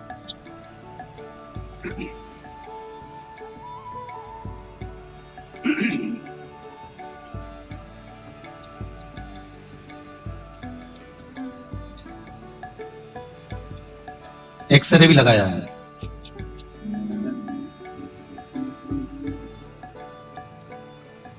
मेरा नाम गोपाल परवाल है, पोरवाल है। अरिहंत परिसर कालका माता मंदिर के पीछे रतलाम से हूं। कहीं बैठे हो? आप ही हैं? दोनों हाथ हिला दीजिए एक बार। हर हर महादेव। गुरुदेव, मेरे गले की हड्डी और टॉन्सिल बढ़ी गई थी। मैं 3 साल से बहुत परेशान हो रहा था। मैंने बहुत इलाज करवाया। मैंने 1 साल पहले, हेलो, मैंने 1 साल पहले बड़ौदा के नरियाद में गले के जो स्पेशलिस्ट हैं उनको भी दिखाया, पर कोई फायदा नहीं हुआ। मैंने अभी फिर से 9/3/2022 को, तीसरा महीना मतलब अभी कौन सा चल रहा है? चौथा। 9 तारीख तीसरा महीना 2022 को इंदौर के बॉम्बे हॉस्पिटल में बताया। वहां के डॉक्टर ने ऑपरेशन का बोल दिया था। कहा था कि ऑपरेशन कराना पड़ेगा तभी जाकर ठीक हो पाएगा। गुरुदेव, मेरे घर पर लॉकडाउन से आपको कथा चलती है और कथा में आपके श्रीमुख से मैंने कई बार सुना था कि शिवलिंग पर एक लोटा जल चढ़ाने से कितना फायदा होता है। शिवलिंग पर चढ़ी बेलपत्र को खाने से बड़ी बीमारी दूर होती है। इसलिए मैंने शिवलिंग पर एक लोटा जल और एक बेलपत्र खाना शुरू कर दिया। उसका फायदा यह हुआ कि गुरुजी, मैं 19 तारीख को चौथे महीने में है, कौन सा महीना चल रहा है अभी? चौथा। तीसरे महीने से प्रयोग करना चालू करा। चौथे महीने 19/4/2000 वापिस को इंदौर के बॉम्बे हॉस्पिटल में डॉक्टरों को दिखाने के लिए गया तो डॉक्टर ने ऑपरेशन करने से मना कर दिया और कहा तुम्हें आराम लगना चालू हो गया। उसका एक्सरा भी मैंने लगाया है जो यहां पर है। ये शिव कथा है, ये शिव महापुराण। विराजी है, बैठिए। हर हर महादेव। शंकर का अनुमोदन, शंकर का स्मरण, शिव भक्ति, शंकर की भक्ति, शिव की भक्ति आप जिस भाव से, जिस हृदय से, चित्त से, मन से, दिल से करते हो, शिव आपके लिए वो कामना पूर्ण करता ही है। मेरा ओघड़दानी है मेरा शंकर, मेरा शिव ओघड़दानी। शंभो शरणे पड़ी मांगू घड़ी रे घड़ी, दुख काटो दया करी निदर्शन आपो। भगवान शिव से दिल से कहो।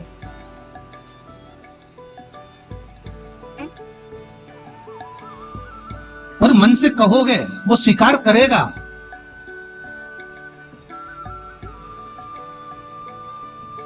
एक बेलपत्री के महत्व को समझना है हमें। केवल एक बेलपत्र। और मेरा कई मंदिरों से और मंदिर के अगर कई ट्रस्टी बैठे हो उनसे सबसे निवेदन है, जो बेलपत्र ज्यादा चढ़ गई हो उसको सुखा लो, पाउडर बनाओ, पुड़िया बनाओ और प्रसाद के रूप में बांटना प्रारंभ करिए। आप उसका फल देखोगे तो आनंद की अनुभूति हो जाएगी। हमें फेंकना नहीं है, हमें उसको निर्माल्य में उसको नदी तक हमें उसको जल को समझना है, उसको जल को समझना है।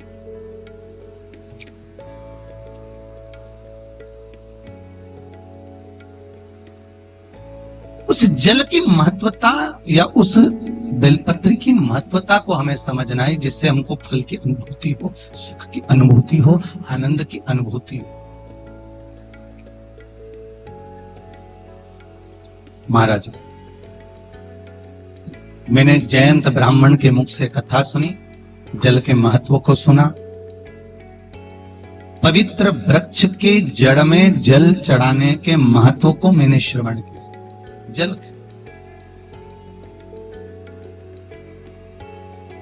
शंकर भगवान का अगर कहीं मंदिर है आपके नजदीक में, कहीं पर भी अगर मंदिर है, उसके मात्र शिखर का दर्शन भी आप कर रहे हो ना, उसमें भी आपको सुख का अनुभव हो जाएगा। अभी किसी ने कहा गुरुजी, वो राजस्थान में 300 साल पुराना शिव मंदिर तोड़ दिया, उसके लिए आप कुछ नहीं कहोगे? आप शंकर की कथा करते हो, शिव जी का इतना वर्णन करते हो, शिव मंदिर तोड़ा गया, आप कुछ नहीं कहोगे? हमने काम कहकर क्या करेंगे? वो तोड़ते रहें, हम बनाते रहेंगे, इसमें क्या टेंशन? जमीन के मंदिर तोड़ सकते हो, पर ये सनातनियों के दिल में जो मंदिर बन गया उसको कैसे तोड़ोगे महाराज? कैसे तोड़ोगे? और किस तरह से तोड़ोगे?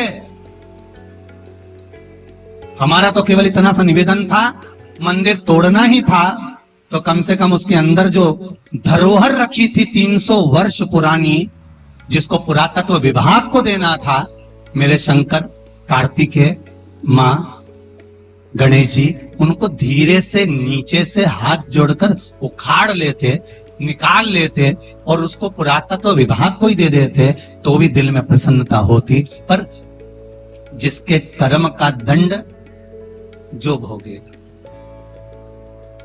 तोड़ो, पर आप लोगों से निवेदन एक है, सभी से, शंकर भगवान के प्रति श्रद्धा विश्वास भाव दिल से होना चाहिए।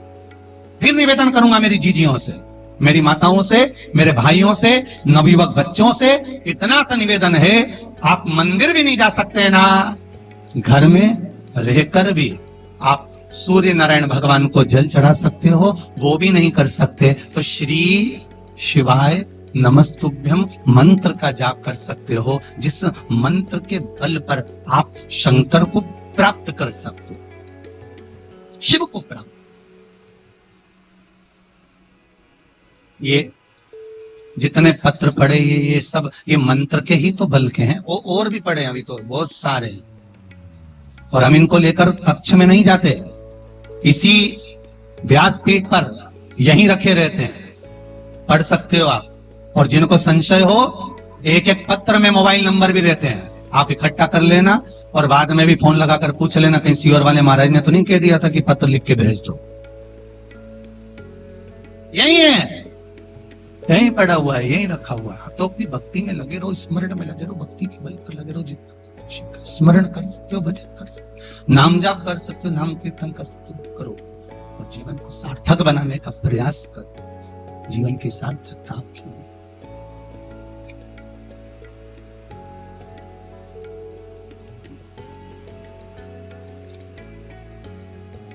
भगवती स्मरण चित्त वृत्ति भजन कीर्तन नाम जाप मंत्र जाप नाम कीर्तन नाम स्मरण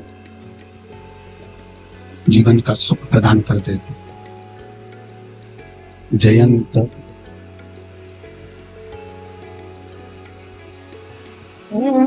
के मुख से मैंने पवित्र वृक्षों का महत्व श्रवण करा, उन पवित्र वृक्षों में लोटा भर के जल चढ़ाने का एक आनंद सुख मैंने श्रवण किया, और उस आनंद सुख के बल पर मैंने जो पाया उसका क्या महत्व कर वर्णन करूं।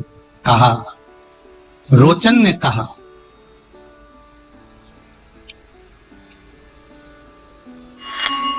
जब मुझे मालूम पड़ा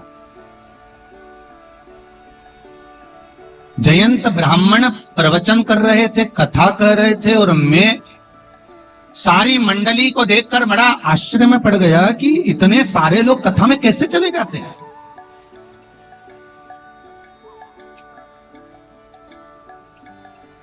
इतने सारे लोग कथा में कैसे पहुंच जाते हैं, कैसे चले गए, कैसे पहुंच गए।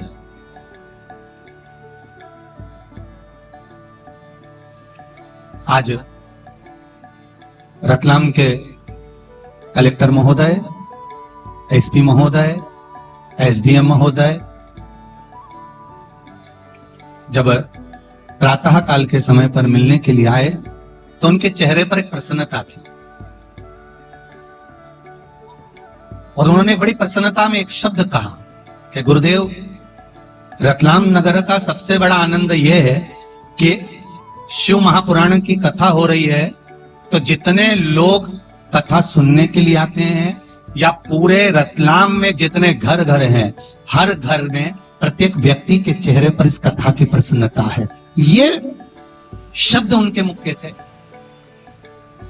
प्रत्येक व्यक्ति के चेहरे पर प्रसन्नता, प्रत्येक व्यक्ति के चेहरे पर आनंद बना, प्रत्येक व्यक्ति के चेहरे पर प्रसन्नता का भाव बना हुआ।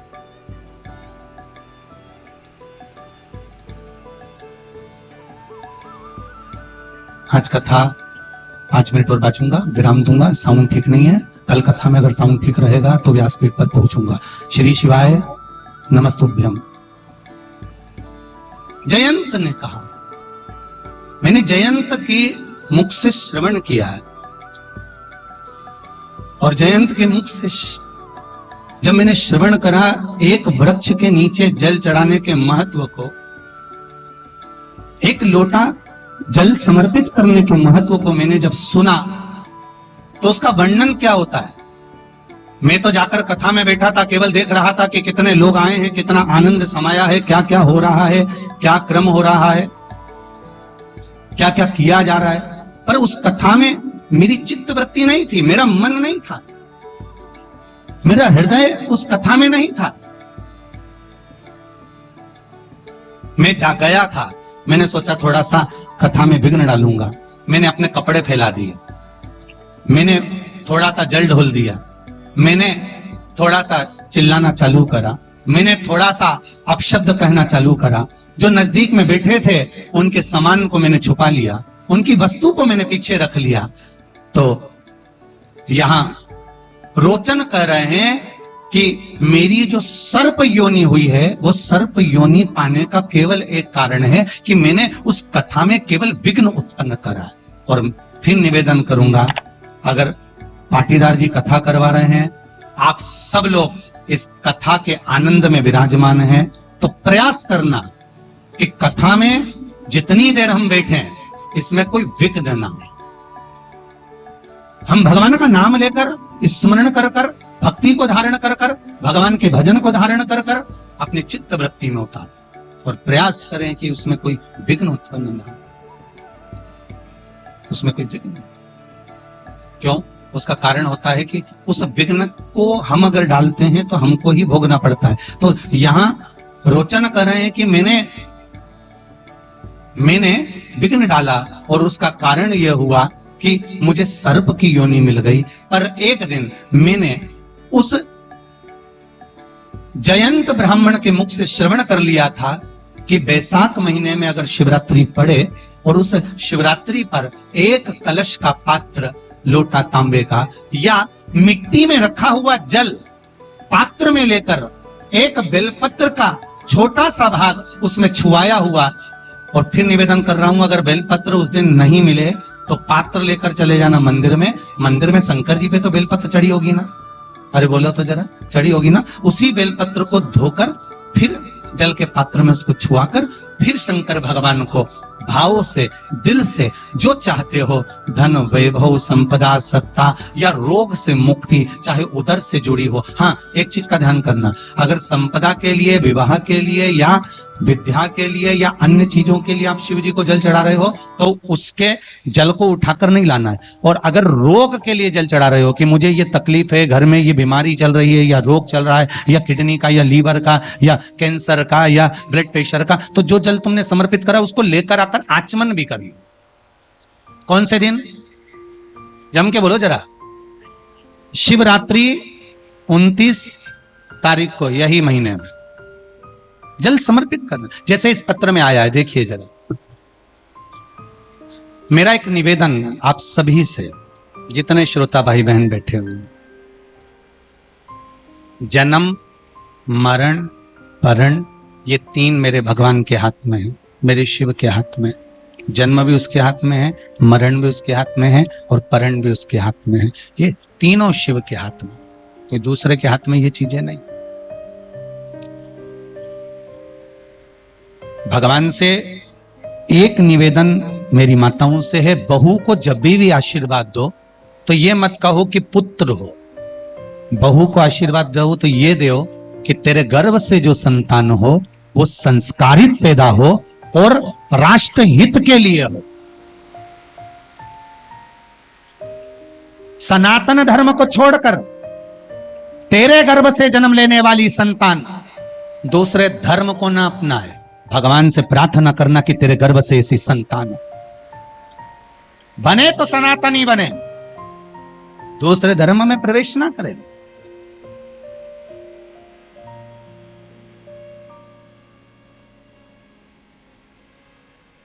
भगवान की भक्ति में रमने वाला चाहिए, भगवान का स्मरण करने वाला चाहिए, नाम कीर्तन करने वाला चाहिए।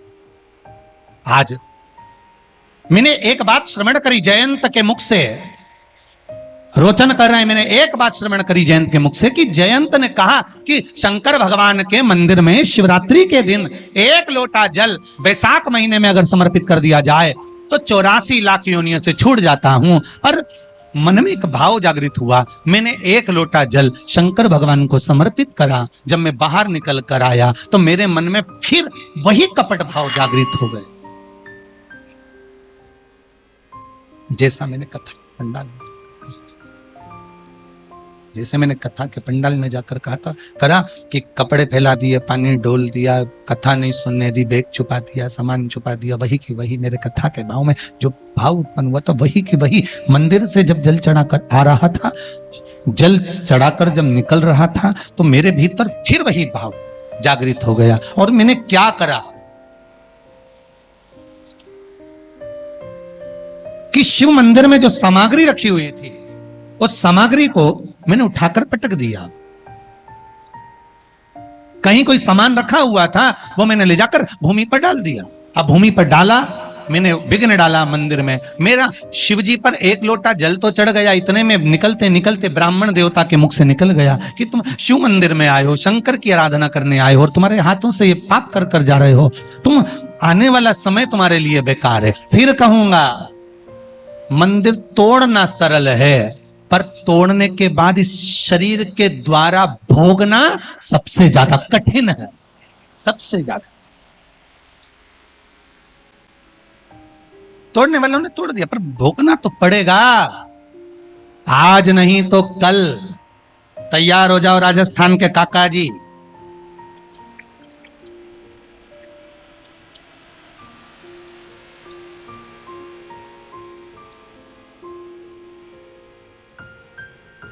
बहुत सारे रिश्तेदार मिल रहे हैं हमारे, है हर कथा में कोई ना कोई एक रिश्तेदार मिल जाता है। भगवान की बड़ी कृपा है, शिव जी की। भोगना तो पड़ेगा। कुर्सी का, सत्ता का सदुपयोग वही है जहां पर धर्म है, संस्कार है, संस्कृति है, वहां पर कुर्सी और सत्ता का सदुपयोग है। अगर कितने दिन की कुर्सी रहती है रे भाई, वज्रा विचार करिएगा, कितने दिन की सत्ता रहती है, व्यक्ति अकड़ में फूल जाता है, हम इस पद पर हैं। फिर निवेदन करूंगा, तुम्हारी डिग्री केवल यहीं तक काम आएगी, केवल यहीं तक। डॉक्टर की डिग्री ऊपर नहीं चलने वाली रे, इंजीनियर की डिग्री ऊपर नहीं चलेगी। चाहे कलेक्टर हो, एसपी हो, डीएसपी हो, थानेदार हो, मंत्री हो, संतरी हो, कलंतरी हो, चाहे कोई भी हो, जिस पद पर हो, तुम्हारी डिग्रियां केवल यही काम आएगी। ऊपर तो ये डिग्री काम आएगी कि 7 दिन की शिव महापुराण से क्या लेकर गया। शंकर भगवान को कितना जल चढ़ाया, वहां डिग्री काम आएगी। किसी बहन बेटी को घर से धक्कर मार कर निकाला, ये डिग्री वहां काम आएगी। किसी भूखे को भोजन कराया, प्यासे को पानी पिलाया, ये डिग्री वहां काम आएगी। वहां तुम्हारी ये डिग्रियां काम नहीं आएगी कि तुमने यहां पर कितने % इकट्ठा करा, ये तो सब छोड़ जाना है। आखिरी में इतना बड़ा फोटो टंगेगा, प्लास्टिक के फूल की माला, और दीवाल पे खील से ठोक दिए जाओगे, और कंडा जलाकर 16 श्राद्ध में घी और शक्कर की धूप दी जाएगी, और कुछ नहीं। अभी खा लो बादाम, बाद में तो शक्कर और घी मिलना है। और श्वास की बीमारी में मर गए, उसके बाद भी कंडे की धुआं देंगे कि और मर ले जा, ना छोड़ने वाले। इसलिए सावधान इंडिया, थोड़ा सतर्क हो जाए, सुधर जा। शिव भक्ति करिए, अनुमोदन करिए, स्मरण करिए। कहा सर्प योनि में पड़ गया वो रोचन, और सर्प योनि में पड़ा पर फल क्या मिला, तो कहा किसी स्थान से अगर कोई शिव को जल चढ़ाकर शिवरात्रि के वाले दिन बैसाख के महीने में आ रहा होगा, उसका दर्शन करेगा, दर्शन करते से तो सर्प योनि से छूट जाएगा। अब अंदाजा लगा लीजिए कि शिवरात्रि पर जो शंकर भगवान को बैसाख महीने में जल चढ़ाकर आता है, उसका मुख भी अगर देख लिए तो 84 लाख योनियों से छूट सकते हो। ये शिव तत्व है, ये शंकर की कथा है। ऐसी पावन शिवरात्रि, बैसाख शिवरात्रि, बैसाख के महीने की शिवरात्रि शिव महापुराण की कथा यहाँ चल रही है। उसका आज 2 दिवस यहाँ पर विराम हुआ है। कल कथा का 3 दिवस रहेगा। भाव भक्ति से आप लोग कथा श्रवण करिए, आनंद के साथ भगवान शिव की भक्ति को आनंद में स्वीकार करिएगा। सभी को आज 2 दिवस की कथा के विराम दिवस की बधाई हो। कल कथा का 3 दिवस रहेगा। मेरा रतलाम के सभी भक्तों को, साधुओं को, संतों को, ब्राह्मण जन को और आप सभी श्रोता भाई बहनों को बहुत बहुत साधुवाद देता हूँ। और आनंद के साथ भगवान की अविरल भक्ति को धारण करो और अपने जीवन को सार्थक बनाए। एक कथा रह गई है नयन और श्रवण शक्ति वाली, तो वो कल की कथा में लेंगे अगर बाबा की कृपा रही तो।